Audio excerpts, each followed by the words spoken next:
Is your air conditioner leaking Freon? If so, you found yourself in the right place.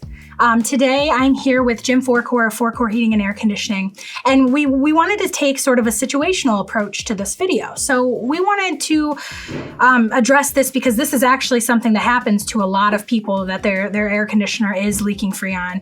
So our situation for today, Jim, is my old R22 air conditioning unit leaks Freon every year, and it's starting to get very expensive to keep adding more every year.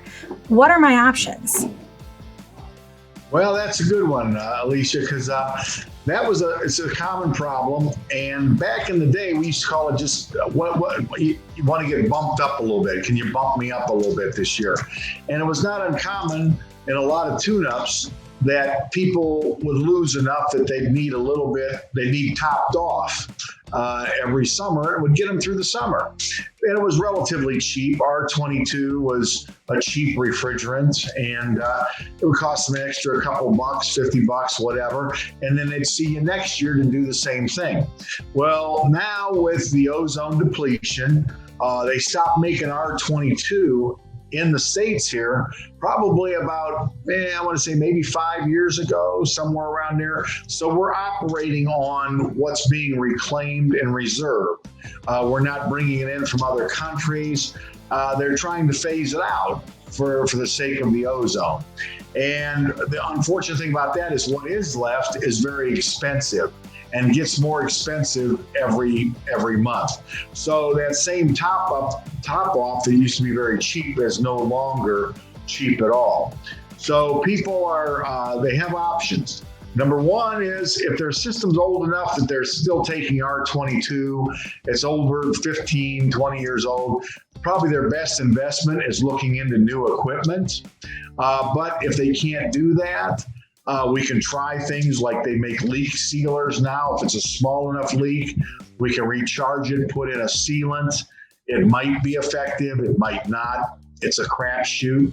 The other thing we can do is put in a dye, find the leak, and replace the component. But here again, that's not really the wise choice on an older system.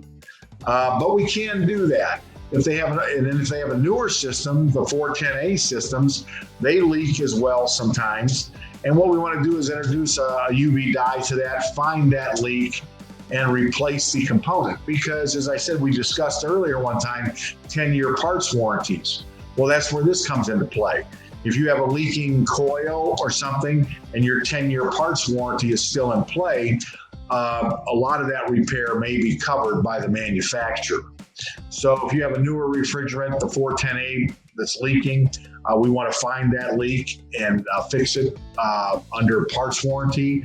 But if you have an older system, we have options. We can still keep it. We can still try to fix it and replace, but usually people opt for replacement if it's an older system. Okay, wonderful. Well, thank you for kind of outlining those options. It's nice to know that there are several different options still if someone is experiencing this, since you said a lot of people are experiencing this.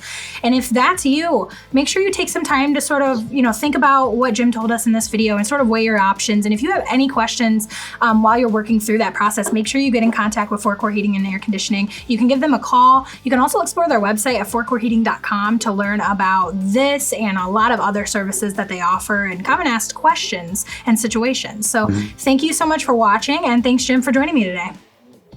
Sure thing, Alicia.